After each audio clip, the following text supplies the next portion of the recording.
Joël, quelle est la différence entre écouter de la musique de Mozart sur un CD chez soi et l'écouter dans un centre de thérapie d'automatisme? Écouter de la musique, c'est toujours intéressant, mais si on rentre dans ce sujet, on va se trouver avec le problème des puristes qui pensent que le son analogique est meilleur que le son numérique, que le CD est différent du disque, etc., etc. Mais la différence, la question, c'est le rapport d'écouter de la musique à la maison, le CD à la maison, et le son, la façon dont la musique est traitée pour la thérapie. Donc le CD, c'est déjà mieux d'écouter de la musique à la maison avec un CD, mais ça ne fera pas l'effet que la gymnastique de la rééducation impose à l'oreille. Beaucoup de personnes qui viennent dans des centres pensent que les appareils que nous avons sont des amplificateurs et que ça sert à passer la musique. C'est pas du tout ça. Les gens qui connaissent bien la thérapie savent qu'il s'agit d'enclencher une gymnastique sur les muscles de l'oreille moyenne et de mettre l'oreille au maximum de son utilisation pour que le désir d'écouter se mette en place. Donc, quand on écoute de la musique à la maison sur un CD, si on l'écoute dans une pièce, sur une chaîne musicale, avec des haut-parleurs, ça peut aller, mais si jamais on va écouter cette même musique avec des écouteurs de mauvaise qualité, ou alors avec des mauvais écouteurs, le son ne sera pas de bonne qualité et risque non pas de détériorer l'oreille, mais de fermer progressivement l'écoute. Or, dans la thérapie d'automatisme, l'écoute de la musique n'est pas dangereuse, ne fatigue pas, car elle est adaptée à faire un travail naturel à l'oreille. Elle ne va à aucun moment donné à entraîner une saturation. Il y a des temps de pause à respecter quand on écoute la thérapie de manière intensive ou d'une autre façon, mais la différence est énorme. Le CD, après, il y a des rapports techniques entre des enregistrements qui sont faits en 16 bits, etc. En thérapie, on va utiliser du 24 bits. On peut aller plus loin. On essaye, on ne peut pas se rapprocher du son analogique, mais on n'a pas du tout la même perception et résultat sur le plan du cerveau que si on travaillait avec des CD qui nous donnent le son, la compression étant en 16 bits. Donc, la différence est énorme. Le CD à la maison, c'est pour la musique, la stéréophonie. La musique dans un centre de thérapie, c'est purement pour rééduquer une fonction. De quelle façon vous établissez les programmes d'écoute pour les personnes? Alors là, les programmes d'écoute, c'est bien de poser cette question parce que beaucoup de personnes qui nous consultent, certains, du moins pas tout le monde bien sûr, s'imaginent que les programmes sont standards, que les rythmes sont standards et que tout le monde va avoir pas la même programmation, mais la même musique, etc., etc. Alors, la première des choses, le pronostic, le programme va être établi à partir du test d'écoute de la personne ou de l'enfant. Le test d'écoute peut être effectué chez les jeunes enfants qui sont testables. On ne va pas parler ici des enfants qui sont intestables, auprès desquels on ne peut pas faire des tests d'écoute, on peut faire d'autres examens. Mais le test d'écoute va nous montrer comment la personne entend et comment la personne analyse. Encore une fois, l'audition est une fonction, l'écoute est une faculté. Le test d'écoute va nous donner des réponses, pour ceux qui connaissent bien, sur la façon dont l'information passe de l'oreille vers le cerveau, de l'oreille vers le corps, etc., etc. Et en fonction de cela, on va établir un programme qui va être court, moyen ou long, mais un programme adapté en fonction du test d'écoute que nous avons. C'est-à-dire que ce n'est pas standard. Eh bien, combien de temps peut durer une thérapie et comment se fait le pronostic? Voilà. Cette question suit la précédente. C'est vrai que combien de temps peut durer une thérapie? Cela va dépendre de la problématique, du problème. Encore une fois, il n'est pas question, dans ce genre de thérapie, de penser qu'il y a quelque chose de standard. Le standard, c'est quelque chose qui peut être appliqué dans certains domaines, mais qui s'écarte un petit peu de la question d'aujourd'hui. La durée d'une thérapie va s'établir avec un minimum déjà d'heures de stimulation. C'est obligatoire. Il n'y a pas la personne ne peut pas choisir le nombre d'heures ou le temps qu'elle veut passer chez nous. On va lui imposer un protocole, et ce protocole, il se fait soit de manière intensive, soit de manière non intensive, mais il y a un minimum d'heures à faire dans la semaine pour que le travail, l'effet de rémanence, qui est le terme rémanence en médecine, signifie quelque chose qui se met en place définitivement. Il faut donc un certain nombre d'heures pour que le travail se mette en place. Mais encore une fois, le nombre de séances distribuées dans la journée dépendra de la personne à traiter, de l'enfant à soigner. Donc, cela peut durer quelques semaines, pour des cas légers, 5, 6, 7, 8 semaines, peut-être plus, quelquefois plusieurs mois, quelquefois plusieurs années, mais quand on dit plusieurs années, attention, cela ne veut pas dire que la personne est chez nous régulièrement, toutes les semaines, pendant des années et des années. Il y a des moments de pause qui permettent au cerveau d'engranger les informations. Engranger veut bien dire ranger. Donc il y a des tiroirs, des cases dans le cerveau, et une fois que le cerveau a été stimulé, il faut lui laisser un moment. C'est pas du repos, parce qu'un cerveau ne dort jamais. Un cerveau, ne se repose pas. Il travaille tout le temps. Mais des moments où le travail que vous avez fait a besoin de se mettre en place. On laisse donc des espaces de repos de plusieurs semaines, pour que l'enfant ou la personne revienne nous voir pour reconsolider. Les traitements intermédiaires sont des traitements de reconsolidation, qui sont très importants. Donc ça va dépendre d'un problème. On ne peut pas traiter une dyslexie comme on va traiter un enfant qui a un retard de développement ou un trouble cérébral. C'est la même thérapie, mais pas la même méthode au niveau de l'application. Et ça appartient au thérapeute de pouvoir distribuer correctement la façon dont il va expliquer, montrer et faire ce type de thérapie. Mais ça peut durer, c'est pas comme une analyse quand même, mais ça peut durer quelques semaines, quelques mois. Cheval, y a-t-il un âge particulier pour commencer la thérapie d'écoute? Pour moi, il n'y a pas d'âge. Je crois qu'il n'y a pas d'âge, simplement si on travaille sur des bébés, au départ, on ne pourra pas travailler avec la conduction osseuse pour des raisons purement physiologiques que toutes les personnes connaissent. Mais on peut quand même apporter de la stimulation en utilisant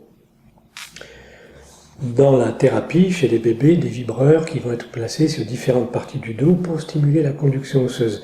Mais là, le but n'est pas de faire un cours sur la conduction osseuse qui existe dans la vie intra-utérine. L'important, c'est de voir l'âge. Donc, je pense qu'il n'y a pas d'âge. Plus l'enfant est jeune, plus ce sera facile d'obtenir des résultats parce que les résistances ne sont pas en place.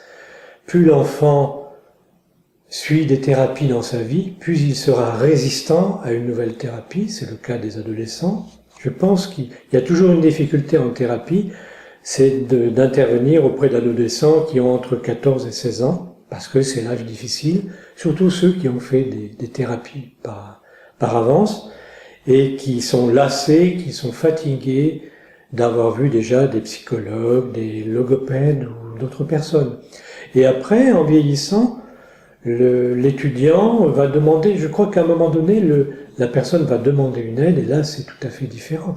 Et la personne âgée peut bénéficier également de séances. Après, c'est une question d'âge, au niveau de disponibilité motrice, comment la personne se déplace, est-ce qu'elle peut venir, mais il n'y a pas d'âge, et dans les acouphènes, il y a des résultats intéressants, l'acouphène étant une maladie que la médecine ne sait pas soigner aujourd'hui, et que la thérapie tomatiste ne prétend pas soigner non plus, mais amène une aide considérable dans la diminution de l'acouphène, dans la façon dont l'acouphène existe encore chez la personne, et puis quelquefois fait disparaître les acouphènes. C'est pareil également pour les gens qui souffrent de troubles de l'équilibre. Mais ça fait partie des possibilités de thérapie. Donc ça, c'est pas tout à fait dans la question, mais il n'y a pas d'âge. Je crois que c'est après un état d'esprit. C'est certain que si des personnes pensent qu'après 60 ans, ça sert plus à rien de faire quelque chose, ils n'ont pas besoin de venir. Mais ceux qui pensent qu'ils peuvent être aidés à n'importe quel âge, c'est toujours intéressant. Et Joël, que passe-t-il quand l'enfant refuse les séances? Ça arrive de temps en temps. Ça arrive de temps en temps, et c'est vrai, ça arrive de temps en temps chez des enfants caractériels, des enfants qui ont été fragilisés, des enfants qui ne supportent rien sur la tête parce qu'ils ont eu des traumatismes psychologiques, parce que l'écouteur va leur serrer la tête, etc. Alors, c'est vrai que dans la thérapie, nous ne sommes pas là pour imposer, je veux dire par là, imposer par la force la mise en place du casque qui est nécessaire pour la thérapie et de laisser faire des colères. Je pense qu'il arrive quelquefois que pour des enfants qui sont autistes, qui sont très abîmés, certains très abîmés dans leur comportement, ont très peur qu'on leur mette quelque chose sur la tête et ils repoussent la main de l'éducateur ou de la personne qui va remettre le casque sur les oreilles, ils crient, ils arrachent le casque. Alors bien souvent, personnellement, moi ce que je demande, quand j'ai rencontré cette famille la première fois, c'est-à-dire après le premier bilan, je leur propose, tranquillement, de faire écouter un peu de musique à la maison, à l'enfant, avec un casque d'écoute, pas de grande qualité, mais un tout petit peu pour habituer l'enfant à se préparer à avoir un écouteur sur les oreilles. Alors quelquefois c'est suffisant, quelquefois ça fonctionne pas du tout, ça marche pas du tout, donc il y a une autre approche. Mais il faut proposer aux parents de venir un jour et de voir comment ça se passe. Et on leur dit bien, si la première journée ça se passe mal, vous ne restez pas. Si ça se passe bien, on continue. Et dans la journée, on va faire plusieurs essais avec l'enfant, et on va le prendre une demi-heure, un quart d'heure, plusieurs fois dans la journée. Les parents sont prévenus et savent exactement, et ça se fait en général avec la présence de la maman, pour que l'enfant ne soit pas coupé brusquement de la relation maternelle, etc. Quand un enfant est très très agité, eh bien on attend qu'il soit moins agité pour agir. Mais si on n'arrive pas à travailler avec le casque, on peut travailler avec les vibrateurs. Ça c'est une fois que la conduction osseuse est mise en place, on a plus facilement accès après à la pose du casque sur la tête. Mais c'est un travail. Je me rappelle une fois, des stagiaires étaient venus chez moi il y a très longtemps. Et ces stagiaires voulaient se destiner à des études d'éducateurs. Et il se trouvait qu'à ce moment-là, dans notre salle, nous avions 3 enfants autistes. Et cet éducateur qui débutait avait peur de ses enfants, mais il ne disait rien. Quand il est rentré dans la salle, les enfants ont remarqué qu'il avait peur. Et ils ont été infernaux. C'est-à-dire que on n'a rien pu faire. Et ça venait de la personne. Je veux dire par là que ces enfants-là sont très sensitifs, sont très sensoriels. Ils vont sentir la personne en face. Si la personne en face a peur de mettre le casque parce qu'elle ne sait pas trop comment faire, ça peut être un blocage que l'enfant fait par rapport à la personne en face. C'est la personne en face qui doit être en confiance avec elle-même pour approcher l'enfant quand il est en crise de colère ou d'opposition. Si on va lui imposer, il risque de réagir. Mais très vite, les séances, si on arrive à les faire, cassent ces phases d'opposition. Et après, l'enfant garde le casque sans problème. On peut se faire aider, comme on faisait avant, en mettant un bandeau de tennis autour du casque, qui permet que le casque reste sur la tête. Mais on peut travailler avec les conductions osseuses, on a d'excellents résultats chez des enfants très agités, en mettant un vibrateur sur le bassin. Pourquoi est-ce que vous proposez une thérapie d'écoute de manière intensive? Pour plusieurs raisons.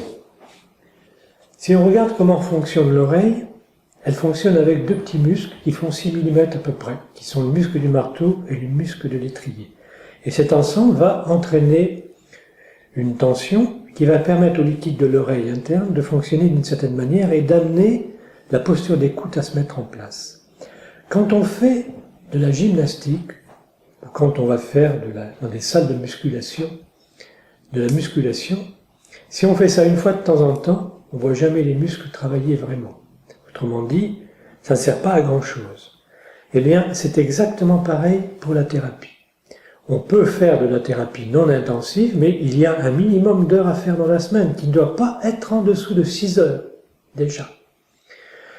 Si on venait au centre pour faire la thérapie un peu à la demande, une fois par semaine, une fois toutes les 2 semaines, on ne verrait aucun résultat. Parce que l'oreille et le cerveau sont liés. Il ne faut pas oublier qu'un cerveau est intelligent et génial pour faire des blocages, et il est génial pour permettre des réalisations. Si la gymnastique de l'oreille n'est pas régulière, les résultats sont inexistants, ou ils ne tiennent pas dans le temps. Et puis, c'est la meilleure façon psychologiquement d'amener des changements qui vont permettre au thérapeute de guider l'enfant et sa famille éventuellement, ou l'adulte. Donc le mieux, c'est toujours de l'intensif. Et l'intensif n'est pas dangereux, contrairement à ce que l'on croit. Mais il faut respecter des pauses. Il ne faut pas faire 3 heures d'écoute en suivant. C'est pas ça. Il faut faire des pauses, il faut travailler par séquences d'1h30 ou des séquences de 2 heures et laisser des pauses des pauses d'1 heure ou plus en fonction des possibilités. Mais en général, les résultats apparaissent très vite si on fait de l'intensif. Et ce n'est pas dangereux, et encore une fois, ce n'est pas un conditionnement. C'est justement un conditionnement, encore une fois, libérateur, qui empêche que le cerveau organise des défenses. Et là, c'est la meilleure façon. Pourquoi l'utilisation de la voix maternelle filtrée dans la thérapie? Pour moi, s'il n'y a pas de voix maternelle filtrée ou utilisée, ce n'est pas la thérapie d'automatisme. Il faut que ça soit très clair et précis. On peut toujours utiliser à n'importe quel âge la voix maternelle filtrée, à condition de bien connaître pour un adulte les rapports qu'il a eus avec sa propre mère, bien entendu. Mais c'est l'outil de la thérapie d'automatisme. Sans voix maternelle, c'est de la musico quelque chose. Bien sûr, on n'a pas toujours la voix, c'est vrai, mais ça, on peut utiliser de la musique à la place de la voix, mais rien ne remplacera la voix maternelle. Donc, si on s'engage, quel est le but de notre travail si on regarde bien ce qu'on essaye de faire?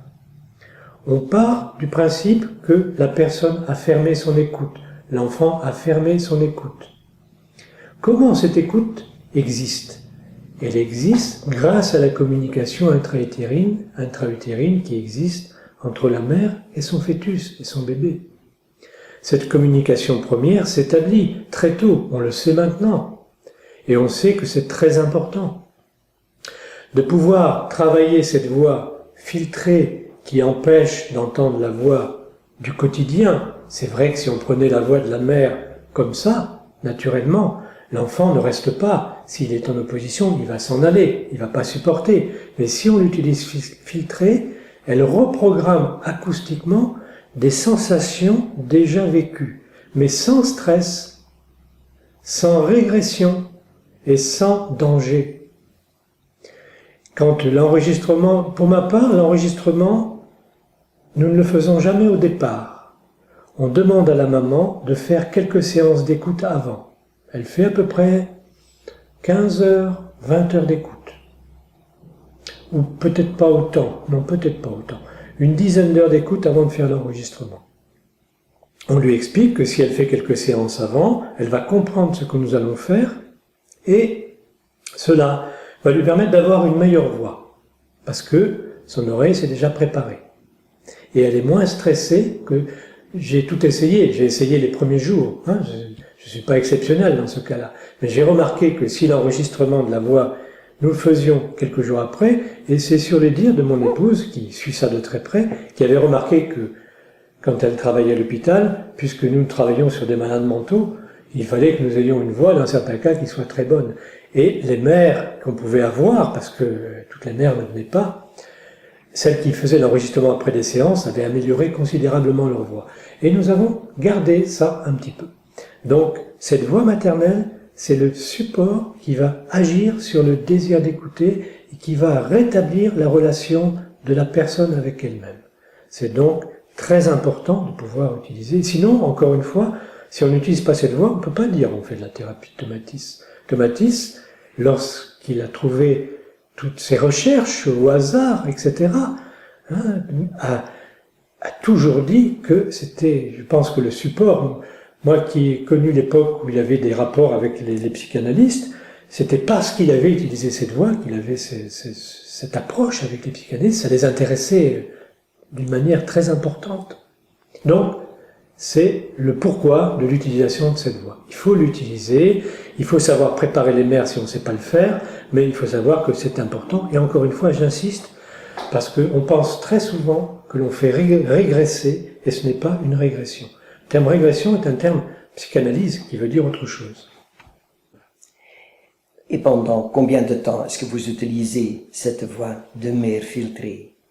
Ça, c'est aussi très intéressant, parce que on pourrait dire que s'il y a une époque, on utilisait la voix maternelle dans toutes les cures, on les utilisait tant d'heures, etc., etc.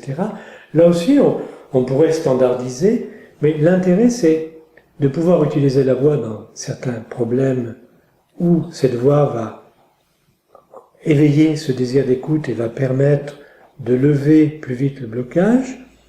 Ça va dépendre de l'histoire de la personne. Est-ce que c'est une histoire, un traumatisme? Quand on regarde aujourd'hui le nombre de naissances prématurées qui arrivent, etc., liées à différents facteurs, il est certain que quand vous arrivez au monde à 6 mois ou à 7 mois, il vous manque quelque chose. Donc, si on sait qu'il y a eu une naissance prématurée à 6-7 mois, s'il y a eu un accouchement difficile, un accouchement par lui-même n'est pas quelque chose de facile et de joyeux, c'est un acte important d'arriver à la vie en respirant, etc. Quand les poumons se remplissent d'air, il y a un cri, donc c'est pas toujours heureux. Eh bien, s'il y a eu un traumatisme, si par exemple pendant la grossesse, la mère a vécu des drames, des soucis, ou l'environnement qui l'entourait n'était pas d'accord à ce qu'elle soit enceinte, on va utiliser cette voix.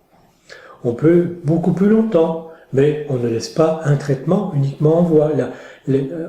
Si la voix est utilisée en continu au départ, elle peut être alternée avec d'autres programmes, mais on gardera ce support de voix tant qu'on verra qu'il n'y a pas...